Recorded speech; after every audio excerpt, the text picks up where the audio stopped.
I'm Christine Abela from Oxygenate Consulting. I'm a business consultant with a strong tech background, helping small business owners move from chaos to calm and take their business to the next level. In this podcast, I share practical ideas and simple systems to make your business easier to run, more profitable, and more enjoyable to own. Some of the content is created with the help of AI tools, but the voice you're hearing right now is mine, and everything is grounded in real-world experience. If you'd like to learn more, get in touch, or download free notes and resources, head over to gobeyondbusy.com.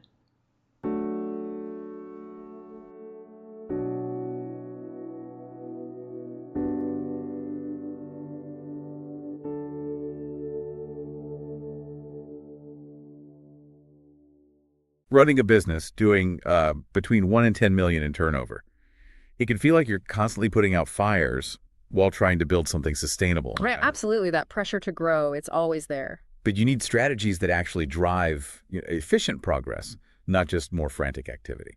That feeling of constant pressure without a clear path forward is, well, it's really common. It's about making your efforts count, especially when you look at advertising spend. Exactly. And that's what we're diving deep into today. We've curated a set of resources from Go Beyond Busy, aiming to pull out the crucial insights that will help you sharpen your advertising and fuel genuine business growth. Think of it as a shortcut, maybe. Getting straight to the strategies that work. Yeah, a shortcut to understanding key principles. And we've looked at some really hands-on materials here. There are guides on mastering A/B testing, writing, like really compelling ad copy. Irresistible writing, yeah. And understanding what truly makes your offering valuable, and even a tool stack of helpful resources. Plus, we've got a book focused on creating click-worthy content, effective prompts for writing high-performing ads, and a framework for constructing powerful headlines. So quite a bit of practical stuff. Definitely. Our goal is straightforward. Equip you with actionable knowledge from these resources so you can boost your advertising effectiveness and, achieve meaningful growth. Yeah. Okay, let's get into it. Sounds good. One of the fundamental principles that really comes through across these materials is the absolute necessity of a well-thought-out strategy for your advertising. Precisely. The Advertising A/B Testing Guide from Go Beyond Busy really underscores that successful advertising isn't about just random experiments.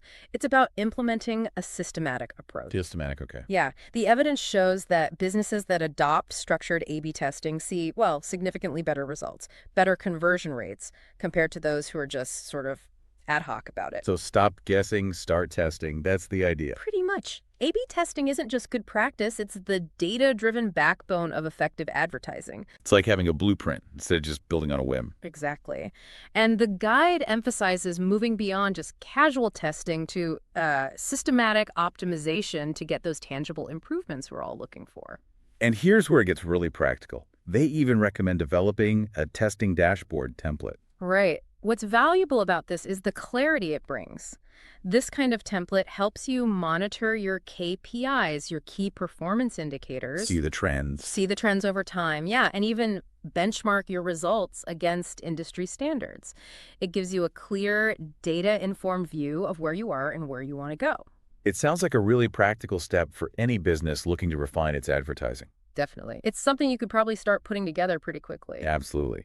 And building on that structured approach, they also talk about the importance of a testing calendar. Now, this is more than just scheduling tests, isn't it? Yeah, it's about aligning your testing with the broader rhythms of your business. Okay, like what? Well, consider your traffic patterns. When are your peak engagement times? What about your natural business cycles? Are there periods of high and low activity? Seasonal factors too, I imagine. Oh, critical for many businesses. And, big events in your industry or the wider market that could influence how your audience behaves. Even just your team's capacity, that can impact how often and how thoroughly you can actually run tests. Right. So it's about being strategic, not just in what you test, but also when you test it to get the most meaningful insights. Makes sense. Exactly. Now, another vital element, and this is a major theme in the book on click-worthy copywriting and those ad copy prompts, is gaining a truly deep understanding of your audience. Yeah, this raises a really fundamental question. How well do you truly know the individuals you're trying to reach? because it's easy to think you know them, but maybe you only know the surface stuff. The resources from Go Beyond Busy highlight that effective advertising starts with an unparalleled understanding of your audience. It goes way beyond basic demographics to their core motivations. and understanding those core human desires. It's not just academic, is it?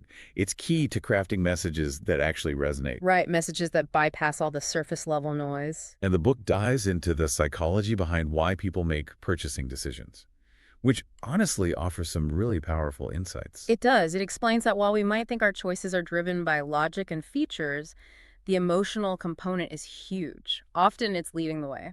So what are those emotional drivers? Well, the book breaks them down into 4 key areas. First, there's fear and loss aversion, that really powerful instinct to avoid negative outcomes. Like missing out or losing money. Exactly.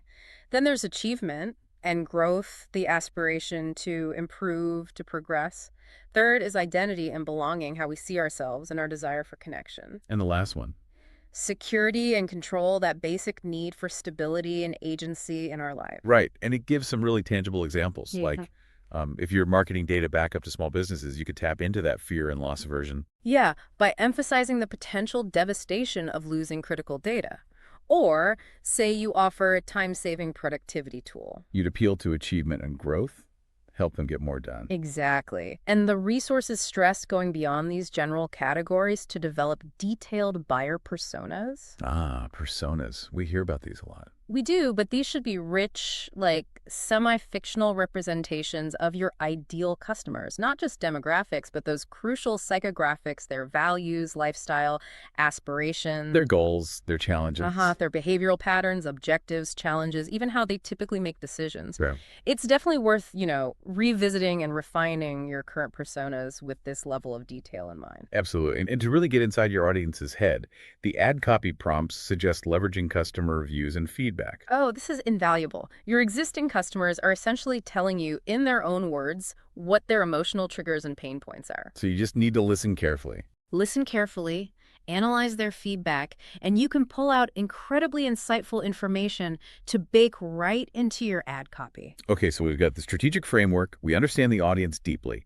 Now, how do we actually write ad copy that grabs their attention and makes them act? Right. This is where the art and the science of persuasive writing really meet. And the book on click-worthy copywriting immediately highlights a critical point. Headlines are paramount. Yeah, it states that 4 times as many people will read your headline as will read the rest of your ad copy. Wow, 4 times. So if your headline doesn't hook them, well, nothing else really matters. That's a striking statistic. And one of the really fascinating techniques they discuss is the Zeigarnik effect. For those who aren't familiar, can you explain that? Sure. It's an interesting aspect of how our memory works. The Zeigarnik effect basically describes our tendency to remember incomplete or interrupted tasks better than completed ones. Okay.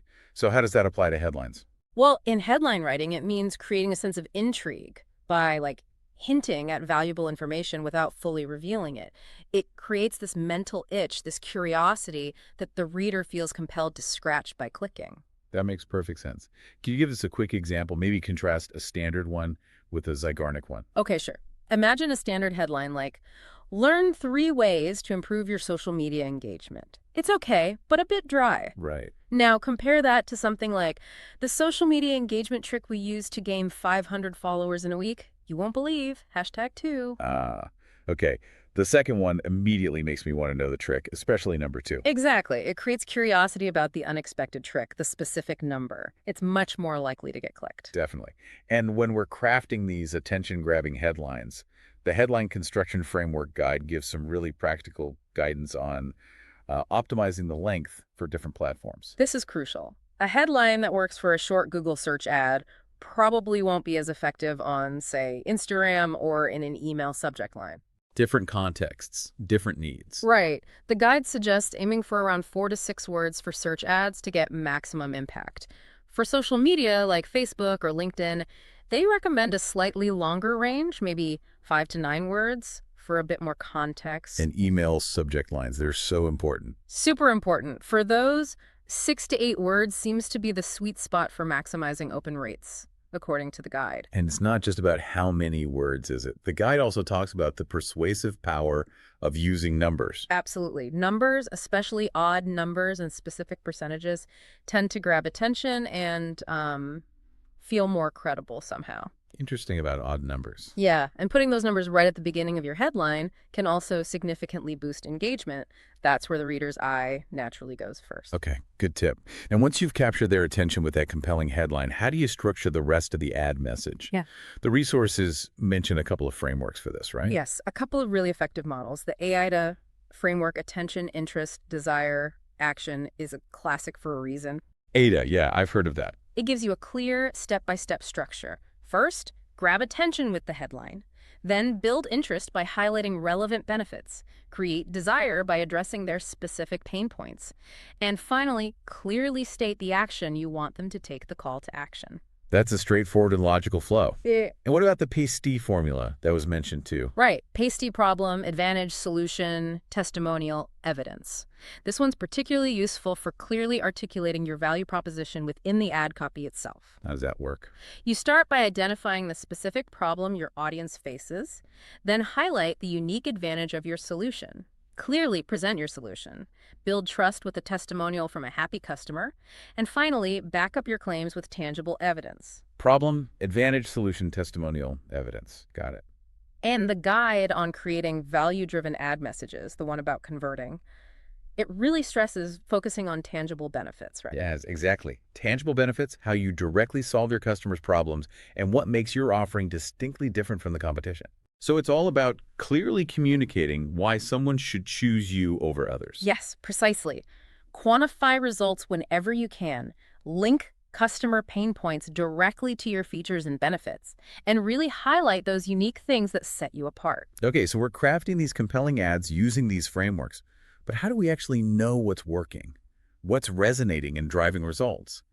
This brings us to the critical science of testing. Yeah, this is where the Advertising A/B Testing Guide really gives some valuable direction.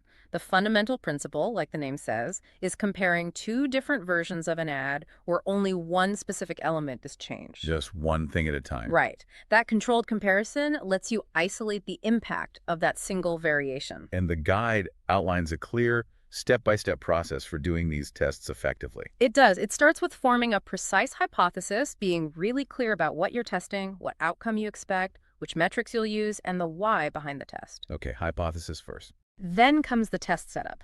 Creating your different ad variations, making sure tracking is implemented properly, and documenting everything meticulously. Documentation is key, I bet. Oh, yeah. And quality control is huge at this stage, double-checking everything works, that the data is being captured accurately. And they really hammer home the importance of having a big enough sample size and letting the test run long enough. You can't just do this for a few hours, can you? Absolutely not. That's a common mistake. The guide gives a practical example. If your current conversion rate is around 2% and you want to reliably detect, say, a 20% improvement with 95% confidence. Which sounds reasonable. Right.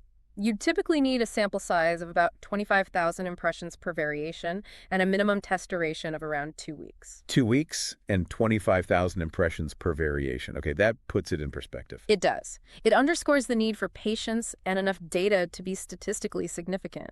It might seem like a lot, but it ensures your winner isn't just a fluke, which saves you time and money down the line. Good point. So what are some of the key performance indicators, the KPIs, that we should be watching closely during these tests?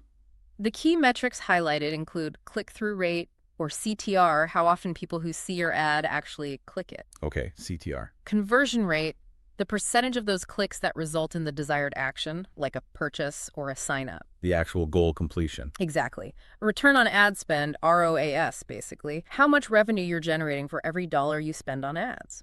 That's the bottom line metric, really. It's crucial for sustainable growth, yeah. Think of it as your advertising profitability score. And lastly, quality score, that's a metric some platforms use that affects your ads placement and cost. Right, and once a test is done, it's not just about picking the one that did slightly better on the surface, is it? There's more analysis needed. Exactly right. The guide stresses analyzing both statistical significance, is the difference likely real or just random chance, and practical significance. Practical significance. Yeah, meaning, is the improvement substantial enough to actually justify implementing the change?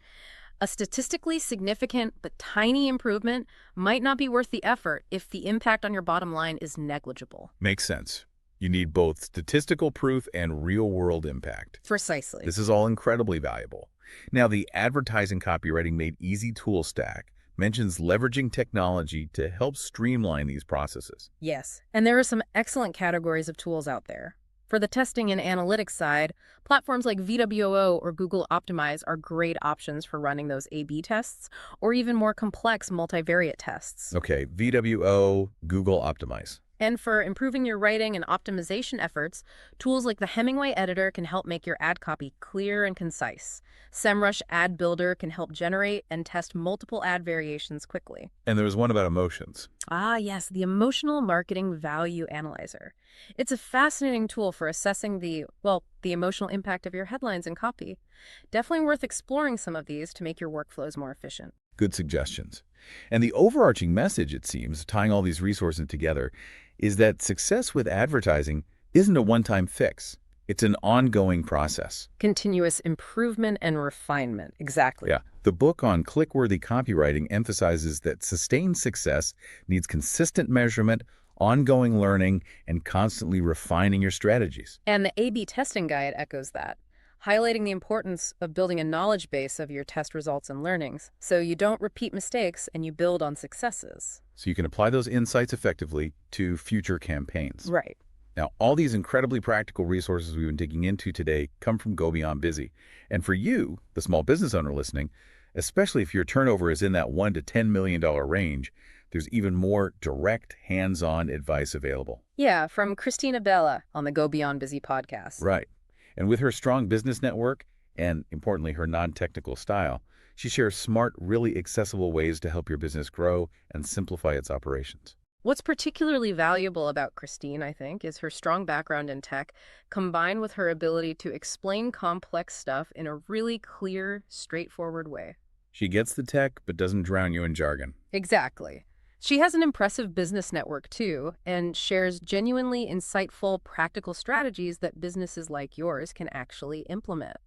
And it's worth pointing out, isn't it, that working with a business consultant who has that strong tech background, someone like Abela, can provide invaluable guidance. Oh, absolutely. As you navigate the complexities of digital advertising and just overall business expansion, having that kind of expertise is huge. They can help you not only understand these principles, but actually implement them effectively in your specific situation. Absolutely.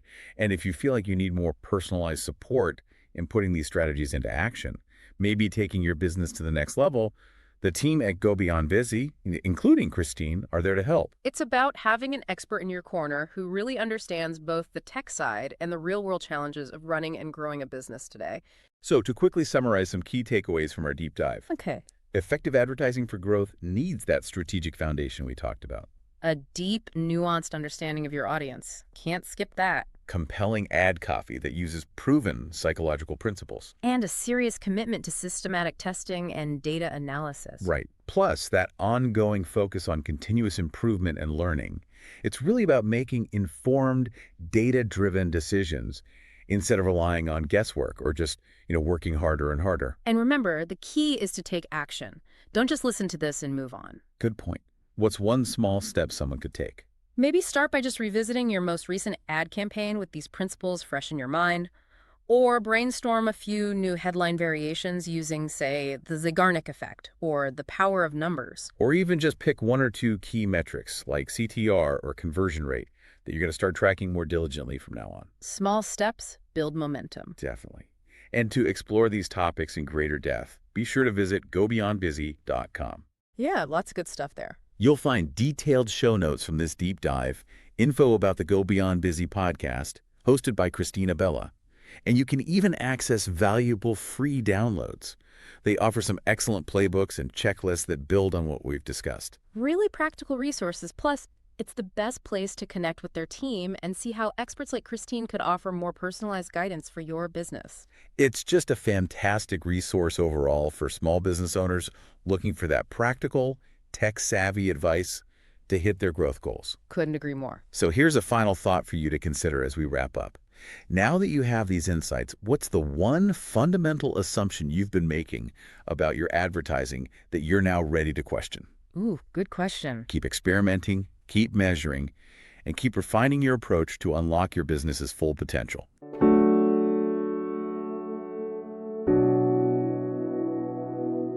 Thanks for listening to Go Beyond Busy. If something in today's episode struck a chord, or you'd like support to get your business to the next level, head over to gobeyondbusy.com. You'll find more resources there and an easy way to get in touch. I'm your host, Christine Abela from Oxygenate Consulting, helping you to fall in love with your business all over again. Thanks for joining me.